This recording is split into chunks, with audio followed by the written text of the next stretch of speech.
খুতবা চলাকালীন সময়ে আমাদের খতিবরা কখনো খুতবা থামায়? প্রথম খুতবা শেষ, বসে, তারপরে দ্বিতীয় খুতবা। খুতবার মাঝখানে কোনো থামাথামি নাই। আল্লাহ রাসূল সাল্লাল্লাহু আলাইহি ওয়াসাল্লাম এটা কত প্রাণবন্ত ছিল। আল্লাহ রাসূল সাল্লাল্লাহু আলাইহি ওয়াসাল্লাম সোসাইটি ওরিয়েন্টেড একজন পার্সোনালিটি ছিলেন, সমাজের মানুষ কেন্দ্রিক, খুব সামাজিক ছিলেন আল্লাহ রাসূল সাল্লাল্লাহু আলাইহি ওয়াসাল্লাম। এজন্য খতিব হবে এরকম প্রাণবন্ত খতিব।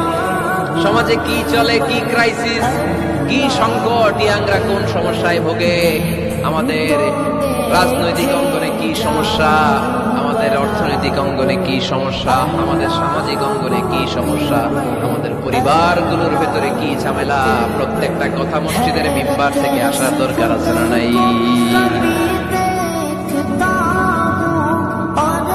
আল্লাহর হাবিব সাল্লাল্লাহু আলাইহি ওয়াসাল্লাম মসজিদে নববীতে জুমার খুতবা দিচ্ছেন।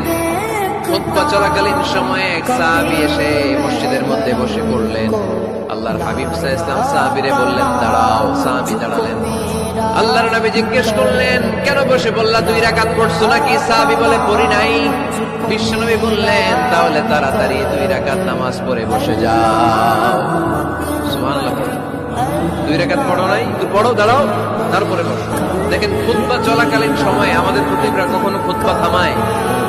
কথা বুঝেন নাই? জুমার খুতবা আপনারা শোনেন না? খুতবা চলতেছে, ওই মুহূর্তে ইমাম সাহেবরা কখনো খুতবা থামায়? মাঝখানে কোনো ঝামেলা হলে থামায়? প্রথম খুতবা শেষ, বসে, তারপরে দ্বিতীয় খুতবা। খুতবার মাঝখানে কোনো থামাথামি নাই। কিন্তু আল্লাহর হাবিব সাল্লাল্লাহু আলাইহি সাল্লাম কেমন খতিব ছিলেন দেখেন। আল্লাহর হাবিব সাল্লাল্লাহু আলাইহি ওয়াসাল্লামের খুতবা দেওয়ার স্টাইল এন্ড অ্যাটিটিউড এবং আমাদের খুতবা দেওয়ার স্টাইল এন্ড অ্যাটিটিউড, আল্লাহ রাসূল সাল্লাল্লাহু আলাইহি ওয়াসাল্লামের কত প্রাণবন্ত ছিল। আল্লাহ রাসূল সাল্লাল্লাহু আলাইহি ওয়াসাল্লাম সোসাইটি ওরিয়েন্টেড একজন পার্সোনালিটি ছিলেন, সমাজের মানুষ কেন্দ্রিক, খুব সামাজিক ছিলেন আল্লাহ রাসূল সাল্লাল্লাহু আলাইহি ওয়াসাল্লাম। তিনি দেখলেন একজন বসে পড়ছে, উনি খুতবা থামায় দিলেন। জুমার খুতবা থামায় বললেন, এই নামাজ পড়ছো? পড়ো, 2 রাকাত। আবার খুতবা শুরু করলেন। সুবহানাল্লাহ পড়বেন না? একবার তিনি খুতবা দিচ্ছেন, দেখলেন আল্লাহ রাসূল সাল্লাল্লাহু আলাইহি ওয়াসাল্লামের 2 জন নাতি হাসান আর হুসাইন রাদিয়াল্লাহু তাআলা আনহুমা, ছোট্ট মানুষ, একজন এদিকে দৌড় দেয়, আরেকজন ওদিকে দৌড় দেয়। আল্লাহর হাবিব সাল্লাল্লাহু আলাইহি ওয়াসাল্লাম খুতবা থামিয়ে দিলেন। মিম্বার থেকে নেমে আসলেন, 2 নাতিকে 2 হাতে ধরলেন, ধরে আস্তে করে জান্নাতের এই 2 সর্দারকে নিয়ে মিম্বারের উপরে দাঁড়ালেন। এই হাতে এই নাতি, ওই হাতে আরেক নাতি। এরপর দাঁড়িয়ে দাঁড়িয়ে তিনি বাকি খুতবা দিলেন। পড়েন সুবহানাল্লাহ। কত প্রাণবন্ত খুতবা। উনিও খুতবা দিতেন, আমরাও খুতবা দিই। আল্লাহর হাবিব সাল্লাল্লাহু আলাইহি ওয়াসাল্লাম খুতবা দিচ্ছেন। এক সাহাবী এসে বলল, ইয়া রাসূলুল্লাহ, মদিনায় দুর্ভিক্ষ, বৃষ্টি নাই, আপনি বৃষ্টির দোয়া করেন। রাসূল সাল্লাল্লাহু আলাইহি ওয়াসাল্লাম খুতবা থামায় দিলেন। থামায় দিয়ে দোয়া শুরু করলেন, আল্লাহুম্মা আসকিনা গায়সান মুগীসান মারিআন মুরিআন নাফিআন গায়রা দার আজিলান গায়রা আজিল। আল্লাহ, উপকারে বৃষ্টি দেন, যে বৃষ্টিতে আমাদের ফসল জন্মাবে, সবুজ ঘাস লতা পাতা জন্মাবে, আমাদের গবাদি পশুর রিজিক বাড়বে। এরকম উপকারে বৃষ্টি আমাদেরকে দিয়ে মদিনাটারে ধন্য করে দেন। বৃষ্টি শুরু হলো। জুমাবার বৃষ্টি, শনি, রবি, সোম, মঙ্গল, বুধ, বৃহস্পতি, শুক্র, টানা 7 দিন বৃষ্টি। এবার বৃষ্টির চোটে মদিনায় বন্যা হয়ে গেছে। এতদিনে দুর্ভিক্ষ, এতদিনে কি?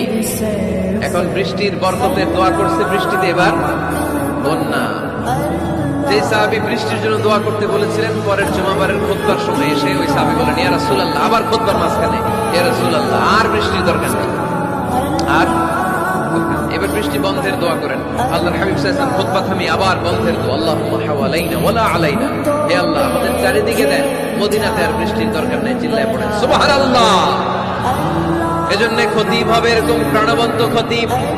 সমাজে কি চলে, কি ক্রাইসিস, কি সংকট, ইয়াংরা কোন সমস্যায় ভোগে, আমাদের রাজনৈতিক অঙ্গনে কি সমস্যা, আমাদের অর্থনৈতিক অঙ্গনে কি সমস্যা, আমাদের সামাজিক অঙ্গনে কি সমস্যা, আমাদের পরিবারগুলোর ভেতরে কি ঝামেলা, প্রত্যেকটা কথা মসজিদের মিম্বার থেকে আসার দরকার আছে না নাই?